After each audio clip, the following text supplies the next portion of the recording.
ঠিক আছে ভাই, এত হতাশ হওয়ার তো কিছু নাই।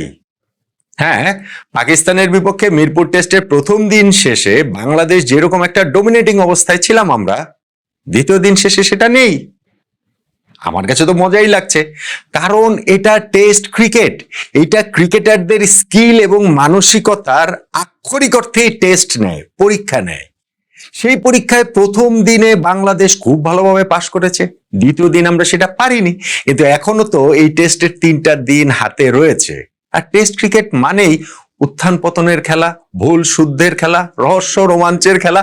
বাংলাদেশ আবারও ম্যাচের লাগামটা নিজেদের করে নিতে পারবে, এই পাকিস্তানের বিপক্ষে বাংলাদেশ সত্যিকার অর্থে নিজেদের ক্যারেক্টারটা, ট্রু ক্যারেক্টারটা শো করতে পারবে, সেই প্রত্যাশা তো অবশ্যই করছি। ফলে দ্বিতীয় দিনের এই সেটব্যাক সত্ত্বেও হতাশায় ভেঙে পড়ার কিছু আছে বলে আমার কাছে অন্তত পক্ষে মনে হচ্ছে না। হ্যাঁ, হতাশার কিছু সাইন এই সেকেন্ডেতে আছে, আমাদের খেলার জায়গাগুলোতে আছে, যেইখানটাতে হয়তোবা আমরা দ্বিতীয় দিনটা হয়তোবা না, নিশ্চিতভাবে আরো অনেক ভালো অবস্থানে থেকে শেষ করতে পারতাম। সেটা আসলে পারলাম না কেন, এই সেকেন্ডের মোমেন্ট অফ দ্য ডে কোনটা সেটা নিয়ে আলোচনাটা করছি, আমার সঙ্গে আপনি মিলিয়ে নিতে পারেন।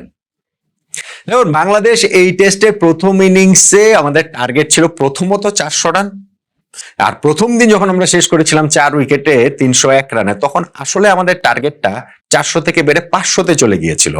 আমি অবশ্যই মোমেন্ট অফ দ্য ডে ভিডিওতে বলেছিলাম যে ঠিক আছে, 500 না হোক, 450 অন্তত পক্ষে যেন হয়। সেটাও আসলে আমরা করতে পারি না, আমরা 413 রানে অল আউট হয়ে গিয়েছি। এইখানটাতে একটা হতাশা রয়েছে। এবং পাকিস্তান দ্বিতীয় দিনটা শেষ করেছে 1 উইকেটে 179 রানে, এইখানটা তো একটা হতাশা রয়েছে। বাংলাদেশ এখনো 234 রানে এগিয়ে আছে বটে, কিন্তু পাকিস্তান যখন এরকম স্ট্রং রিপ্লাই দিচ্ছে, এটা আমাদের বোলারদের, ফিল্ডারদেরও বটে পরীক্ষা নিচ্ছে। এবং সেই পরীক্ষার জায়গাটায় আমরা অন্তত পক্ষে 2টা অকেশনে খুব বাজেভাবে ফেল করেছি। হতাশার জায়গা সেখানটাতেও আছে। আজকের দিনে ব্যাটিং ডিসপ্লের কথা যদি বলি, তাহলে মমিনুল হক প্রথম দিন শেষে যেটা বলেছিলেন যে সেকেন্ডের ফার্স্ট আওয়ারটার উপরে ডিপেন্ড করবে আমরা 500 করতে পারবো কি পারবো না। আমাদের এখানে কিন্তু মুশফিকুর রহিম এবং লিটন দাসের পার্টনারশিপটা তারা বেশ স্বচ্ছন্দেই এগিয়ে নিয়ে যাচ্ছিলেন। এমনকি লিটন তো একটা লাইফের মতো পেলেন, স্লিপে তার ক্যাচটা ধরতে গিয়ে ওই আজান ওইটা হচ্ছে গিয়ে মাটিতে লেগে যায় 32 রানে তখন লিটন। ফলে এই সুযোগটা কাজে লাগাবেন না, কাজে কিন্তু তিনি লাগাননি, বরং ওইখানটাতে অফ স্ট্যাম্পের অনেক বাইরের একটা বল, ওইটা উনি কি করতে চাইলেন আমি জানি না ঠিক, হয়তোবা মিড অন ফিল্ডারকে ক্যাচ প্র্যাকটিসই করাতে চেয়েছেন, এবং সেইখানে ক্যাচ দিয়ে লিটন আউট হয়ে গেলেন। মেহেদী হাসান মিরাজ আসলেন এবং মিরাজও আসলে বেশিক্ষণ থাকতে পারলেন না, একটা ছক্কা মেরে তিনিও যখন আউট হয়ে যান। তাইজুল ইসলাম আসলেন, তিনিও অ্যাটাকিং ক্রিকেট খেলা শুরু করলেন, এবং মোহাম্মদ আব্বাসের এই দিনে 3 উইকেটে ফার্স্ট সেশনে যে আমাদের পড়েছে তৃতীয় শিকারে তিনি পরিণত হয়ে গেলেন। আমাদের টিমের এই ট্যাকটিক্সের জায়গাটাও আমার কাছে একটুখানি দ্বন্দ্ব লেগেছে, যে এক সাইড থেকে মুশফিক মানে ডিফেন্ড করে যাবেন, এক সাইডটা ধরে রাখবেন এবং অন্য সাইড থেকে অ্যাটাক হতে থাকবে। মুশফিককে বোধহয় আরেকটু প্রোঅ্যাক্টিভ ক্রিকেট খেলাটা প্রয়োজন ছিল, আরেকটু বেশি। ভাই, টেস্ট ক্রিকেটে নট নেসেসারিলি আপনার রান রেটটা বাড়াতে হবে বা স্ট্রাইক রেটটা বাড়ানোর এখানে বিষয়টা সেটা নয়, কিন্তু আরেকটু প্রোঅ্যাক্টিভ ক্রিকেট ব্যাটিংটা যদি মুশফিক করতেন, হয়তোবা পাকিস্তান আরেকটু তাদেরকে প্রেসারে ফেলা যেত। তারপরেও আমরা ধরেন হচ্ছে গিয়ে লাঞ্চের সময় এইখানটাতে 7 উইকেটে 380 রানে নিয়ে ওখানে হচ্ছে কি আমরা লাঞ্চে গিয়েছি, এবং তারপরে প্রথম ওভারটাতে মুশফিকুর রহিম আউট হয়ে গেলেন লাঞ্চের পরে 71 রানে।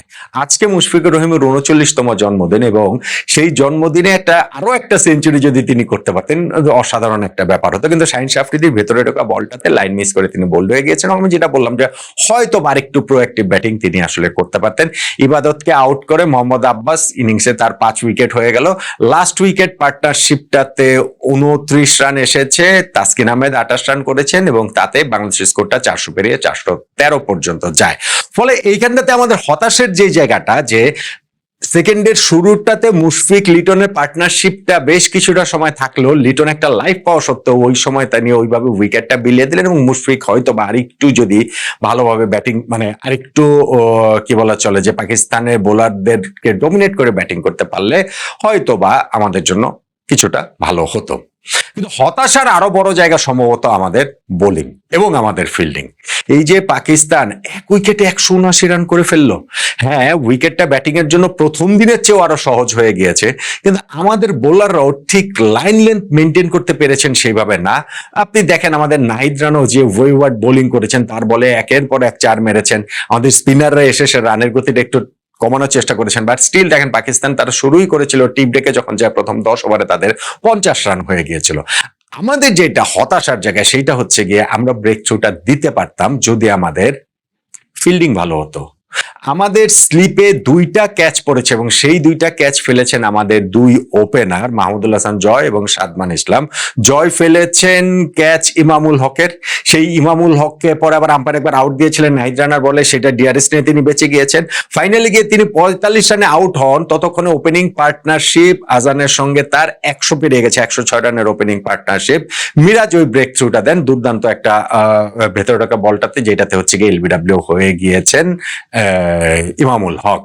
তো সেই ব্রেক থ্রু পাওয়ার পরেও কিন্তু এরপরে আরো একটা 73 রানের অবিচ্ছিন্ন জুটি হয়েছে এবং সেই জুটির ওই জায়গাটাতেও কিন্তু বাংলাদেশ একেবারে শেষ বেলায় গিয়ে জুটিটা ব্রেক করতে পারতো। স্লিপে এইবারও আমাদের ক্যাচ ফেলেছেন আমাদের আরেক ওপেনার সাদমান ইসলাম।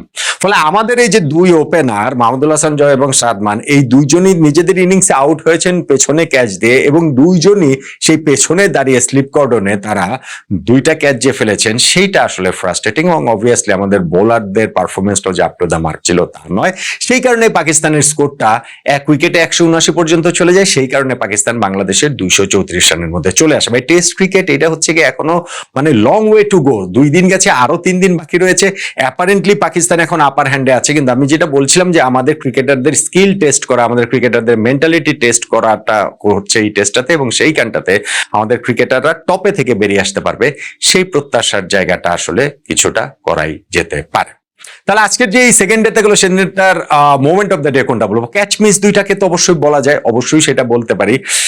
মুশফিকের সেঞ্চুরি মিসটা সেটাও আসলে খুব হতাশার, এবং ওই সময়টা নিজের বার্থডেতে যদি সেঞ্চুরি করতে পারতেন, লাঞ্চে পরে প্রথম ওভারে আউট হয়ে গেলেন, ফলে এই জায়গাটা নিঃসন্দেহে হতাশার জায়গা তো ছিলই।